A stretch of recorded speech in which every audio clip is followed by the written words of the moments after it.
Good morning, students. We will have a new topic today, which is atmospheric electricity.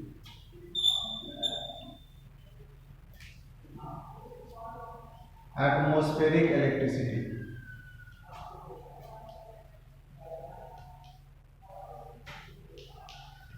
It means to say that even in the atmosphere also static electricity can be produced.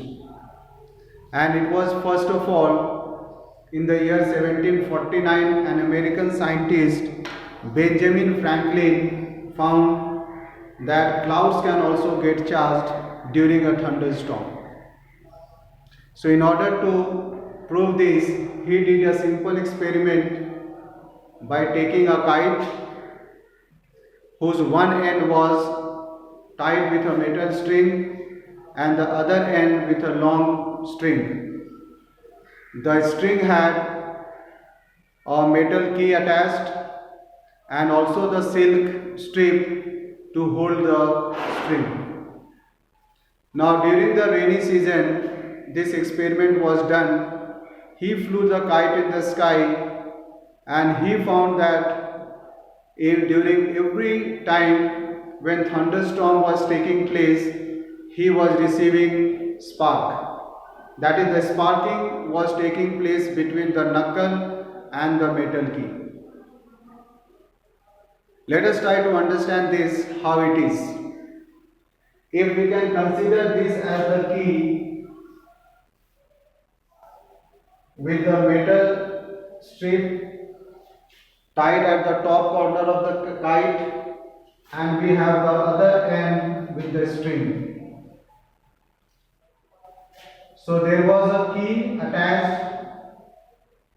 We can consider this as the key that was attached near the end of the string, and also there had been a silk strip to hold it. So when the thunderstorm was taking place, he was obtaining sparks between the key and the knuckle. So let us try to understand why this sparking was there and how did it take place. So when the clouds was charged, the charged cloud induced opposite charge to the metal string, which was then transferred to the key, and the whole charge was collected at the key.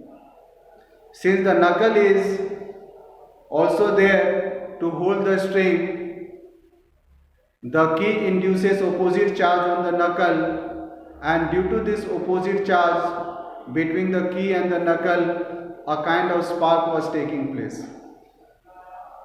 This concluded that there is some charge even in the atmosphere or in the clouds. This was proved by this experiment. We have a very important topic next, which is called lightning.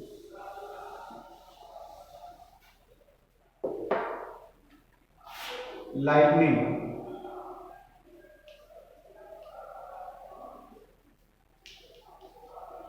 Lightning is also a kind of sparking that takes place between two oppositely charged objects.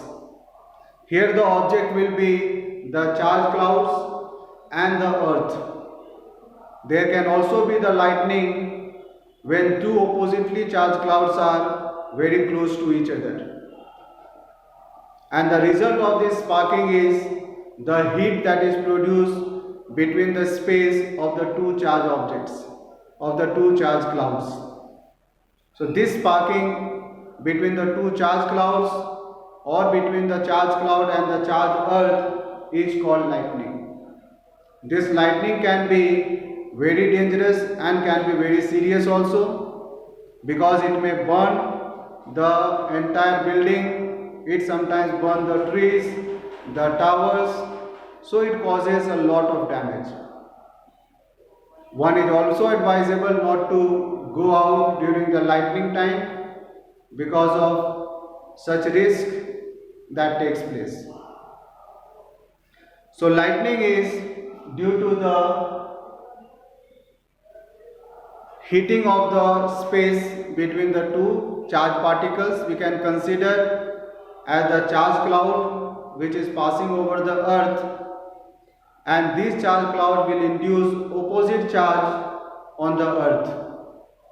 Due to these two opposite charges, the space between will be entirely heated, which generates or which comes out in the form of flash of light, which we call it as the lightning. It can be very dangerous, as I said, so one should not be out when there is lightning or when there is thunderstorm. But this burning of the tall buildings due to lightning can be prevented with the help of a safety device which is called lightning conductor. We have another topic which is called lightning conductor. Lightning conductor is a long metal copper rod, in fact it is, which has the spikes at the top, and the other end has a copper plate fixed which is buried in the earth. This part of the copper is buried under the earth. Now how does it work? Let us suppose there is any charged clouds that is passing over the spike. It induces opposite charge to these spikes, and this charge is finally carried through the metal rod and is finally sent into the earth, thereby preventing the entire building from getting charged.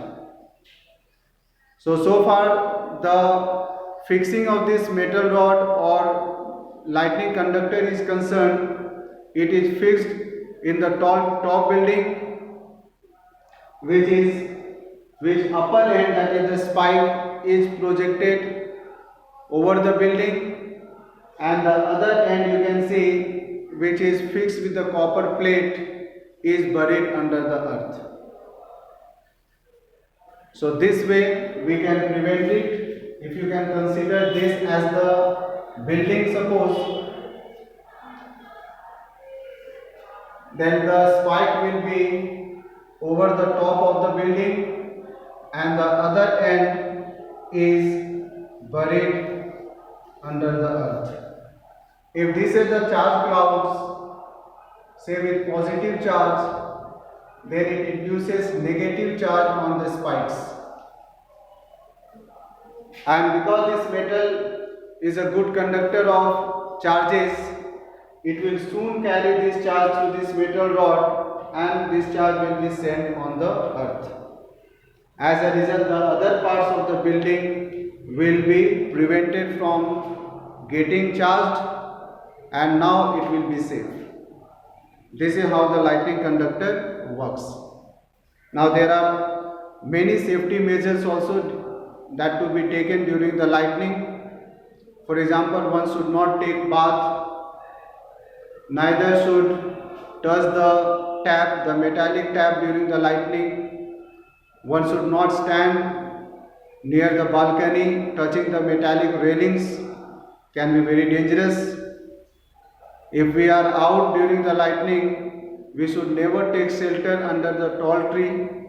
We have to look for a shorter tree to take shelter. And one also very important thing, one should not lie down on the ground when there is lightning. Instead what one should do is to squat by placing the hands and the heads between the knees, and this way we can prevent, to some extent we can prevent ourselves from lightning. I hope it is clear. So we have completed this chapter. Please read the safety measures and about the lightning also. Thank you.